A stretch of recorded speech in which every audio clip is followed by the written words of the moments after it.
From whispers to wave. Social influence and herding in financial market. What is social influence in finance? Imagine standing at a crossroads, unsure whether to invest or not. Instead of doing your own research, you glance around. What are others doing? That's the essence of social influence in finance. It's a subtle pressure to follow the behavior, belief, or opinion of others, especially when you're uncertain. As Banerjee explained, even smart individuals may choose to ignore their personal knowledge and follow the crowd. She'll emphasize that it's not always facts that move market. Sometimes it's shared belief or viral stories. Pedale digs deeper into our physiology, showing that our brains are naturally inclined to imitate others when the outcome is unclear. In tightly knit financial communities, trust and local norms guide decision more than logic. Peer effect. How friends and norms shapes our money move. You might think your investment choices are your own, but chances are they're not entirely. According to Hung et al., people who regularly talk about monies with friends, coworkers, or family are significantly more likely to invest. Being around others who invest makes us feel normal, even expected. This social learning is rooted in evolution, as Bedley points out. We copy others because it's usually safe, but discomfort in numbers can create echo chambers. Schiller noted that during bubbles, people often only hear voices that reinforce their optimism. In the world of investing, social interaction can either illuminate or blind. Herd behavior. Why we follow the crowd even when it's risky?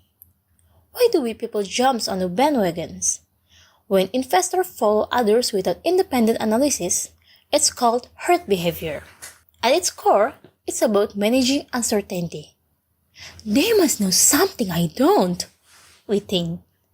Banerjee's model explained that when people take the same action, others start to believe it's the safest bet, even if their own instincts say otherwise. Bikhchandani et al. Expand on this through the concept of informational cascades, where early movers influence everyone who follows, snowballing into mass behavior, and Bedley shows how emotion like fears and desire to belong fuel this cascade. The consequence can be wild: mispriced asset, bubbles, and dramatic crashes. Schiller reminds us that sometimes markets shift not because of new data, but because of contagious stories. When herding becomes history, to market stories. In the global, we already heard about the dot-com bubble. In the late 90s, tech startups were the stars. Everyone from seasoned investor to college student piled into internet stocks. Why? Stories of easy millions went viral, creating hype that overshadowed fundamental. Schiller captured how collective optimism inflated a bubble. Banerjee's idea plays out here. As more people bought in, others joined. Not based on knowledge, but fear of missing out. And, well, you know the outcome of the dot-com bubble. The second one is in Indonesia, about the Danatara. In Indonesia, retail investors often move in crowds. When rumors about Danatara's financial trouble hit online forums and social media, a wave of panic selling began, even before the facts were confirmed.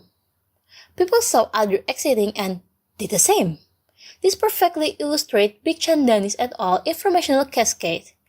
Bedley would call it a fear-driven loop, where Rex Happy points out how trust within a community can crumble quickly and amplify panic. Social network and the speed of cascades. Today, financial opinions spread faster than ever. One tweet can move market. Hong et al. Showed that being in an active financial network helps people access information and make them more likely to invest. But there's a double edge. If the info is wrong or biased, the bad decisions spread just as quickly. This is how informational cascade thrive. According to Bikhchandani et al., once a few people make a feasible choice, others mimics it, even against their better judgment. Badala explained that our brain craves conformity. Sheila reminds us that the powerful market narrative like tech is the future or buy the dip can drive prices more than balance sheets ever could. Rex Happy adds that the strength of these networks depends on the level of social trust. High trust can promise stability, but when it's broken, panic spreads faster. Then, as breaking the herd, what can we do? So how do we avoid stampedes in the financial world? First, we need smarter investor. Sheila argues for a better financial literacy, so people don't just follow blindly. This can include everything from school lessons to public awareness campaign. Then, we need a better tools. Badly recommend nudges, small design choice in platform that prompt users to reflect before acting. Think of like a pop-up that says, "Are you sure you want to sell during a dip?" And on a larger scale, market rules helps too. For instance, stock exchange often use circuit breakers, automatic pause when the price swings too fast to give investor time to cool off. That's herd control in action. Then, finally, there's a community angle. Rex Happy suggests that resilient financial ecosystem where people share a long-term goals are less prone to panic. A good example is how mutual aid investment group or cooperative-based societies focus on education and trust building, not hype. There's from whisper to wave about how social influence and herding in financial market. Thank you for listening. See you later.